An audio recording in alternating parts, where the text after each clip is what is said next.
بسم اللہ الرحمن الرحیم۔ اس نوجوان کی ایک تصویر پچھلے سال آپ لوگوں نے دیکھی ہوگی اپنے سوشل میڈیا کے سائٹس پر، کہ جنہوں نے اپنے میڈیکل کریئر میں 29 میڈلز مطلب 29 میڈلز حاصل کیے ہیں۔ اس میں کئی سارے گولڈ کے تھے اور کئی سرٹیفکیٹس بھی انہیں ملے تھے ان کی قابلیت اور ان کی فرسٹ پوزیشن آنے کی وجہ سے۔ اب خبر یہ ہے کہ اسی نوجوان نے اپنی بے روزگاری سے تنگ آ کر فری لانسنگ پہ کام شروع کیا ہے فائیور پہ۔ اب ظاہری بات ہے یہ نوجوان 10th 12th سے لے کر یونیورسٹی تک ٹاپر رہا ہوگا اور انہوں نے ہر کلاس میں اچھے مارکس لیے ہوں گے۔ اب اچھے مارکس لے کر بھی وہ کام کر رہے ہیں جس کے لیے کسی ڈگری کی ضرورت نہیں ہے۔ مطلب فری لانسنگ کوئی بھی کر سکتا ہے، جس میں قابلیت ہو، سکلز ہو، چاہے 10th پاس ہو 12th پاس ہو، وہ کر سکتا ہے۔ اب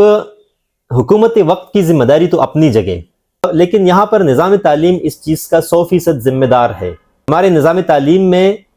وہ کیا عناصر ہے جو اس طرح کی جینیس اور قابل بچے جو ہیں وہ معاشرے کے کرامت شہری ہونا تو دور کی بات، اپنی آمدن کے لیے در در کی ٹوکرے کھانے پہ مجبور ہیں۔ اور یہ صرف ایک نوجوان کی کہانی نہیں ہے، یہ کئی ہزاروں لاکھوں نوجوانوں کی کہانیاں ہیں جن میں قابلیت ہے، ذہانت ان کی صحیح ہے، لیکن عملی زندگی میں وہ ناکام ہوتے ہیں۔ ہمارے نظام تعلیم میں کہ جہاں قابلیت سے زیادہ مارکس کو دیکھا جاتا ہے، کہ جہاں پر ذہنی معیار اور صلاحیتوں سے زیادہ ڈگریز اور گریڈز کو دیکھا جاتا ہے، کہ جہاں پر بچے کو ان کی ڈگری سے ہی جانچا جاتا ہے یا ان کے گریڈز اور مارکس سے جانچا جاتا ہے، کوئی ایسی پیرامیٹر موجود نہیں ہے جس سے بچے کی ذہانت کو جانچے، ان کے اندر موجود سکلز کو جانچے اور اس پر کام کر لے، تبھی تو رزلٹ یہ آتا ہے۔ اور آپ سب کو پتہ ہے کہ تعلیم کا جو مقصد ہے وہ یہ ہے کہ انسان لکھنا پڑھنا جو ہے وہ سیکھ لے، وہ اپنے صلاحیتوں کے مطابق کام کرنا سیکھ لے، وہ قابلیت جو ان کے اندر چھپی ہوئی ہے، وہ ذہانت، اس پر کام ہو کر وہ ایک اچھا شہری بن سکے اور اپنے گھر کے ذمہ داری اور اپنے معاشرے کی ذمہ داری بطریق احسن ادا کر سکے، اور ساتھ ساتھ اس میں بنیادی انسانی صفات مثلاً اخلاقیات، ایمانداری، پابندی وغیرہ جو کہ ایک اچھی شہری کی پہچان ہے، وہ سارے صفات اس میں پیدا ہو جائے۔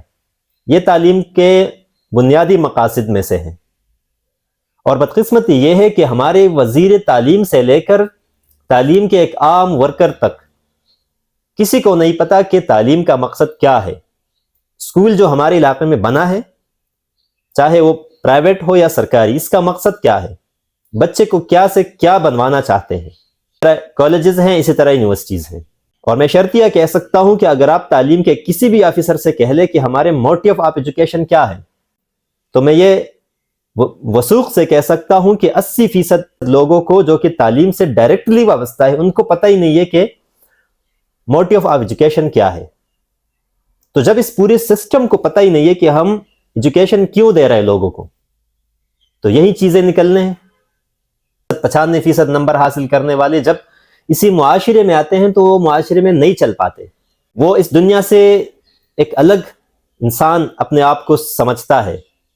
یہ ایک چیز اس کے ذہن میں فٹ ہو چکی ہوتی ہے کہ میں تعلیم یافتہ ہوں تو میں عام لوگوں سے الگ ہوں، حالانکہ صلاحیت کے لحاظ سے یا کام کرنے کے لحاظ سے کئی سارے بے تعلیم اور کم تعلیم یافتہ لوگ ان سے 1000 درجہ بہتر ہوتے ہیں۔ تعلیم کا مقصد اگر کسی کو معلوم نہیں ہے تو اسکول اور تعلیمی نظام بچوں کے اور قوم کے مستقبل کے ساتھ کھیل رہے ہیں، ایک ایسا پروڈکٹ پیدا کر رہے ہیں جس کی ضرورت نہیں ہوتی اس قوم کو، اور جس کی ضرورت ہوتی ہے وہ پروڈکٹ نہیں مل رہی۔ اس معاشرے کو جس کی ضرورت ہوتی ہے وہ یہ ہے کہ ایسے افراد تیار ہوں کہ جن میں یہ 4-5 صفات ہوں۔ نمبر 1، وہ خوش اخلاق ہوں، وہ امانت دار ہوں، وہ دوسرے کے کام آ سکتے ہوں۔ بدقسمتی سے یہ تینوں صفات کسی تعلیمی یافتہ لوگوں میں بہت کم ہوتے ہیں۔ اس کے ساتھ ساتھ ان کے اندر سکلز ہوں، وہ اپنے زندگی کو جو ہے وہ صحیح انداز سے گزار سکتے ہیں اور معاشرے کے کارآمد شہری بن سکتے ہیں، اور ان کے اندر جو قابلیت ہے وہ قابلیت کے مطابق وہ کام کر سکتے ہیں اپنے لیے بھی اور معاشرے کے لیے بھی۔ اب جب یہ چیزیں نہیں ہے تو اس کا مطلب ہے کہ یہ پورا نظام جو ہے نظام تعلیم کا، اس میں بہت زیادہ خامیاں موجود ہیں، اور اس وجہ سے نوجوان آتے جائیں گے، اپنی قابلیت ان کی دبائی جائے گی، ڈگریوں کے انبار ان کے سر لگائے جائیں گے، ان کو گولڈ اور سلور کے میڈل دیے جائیں گے، لیکن نتیجہ صفر ہی رہے گا۔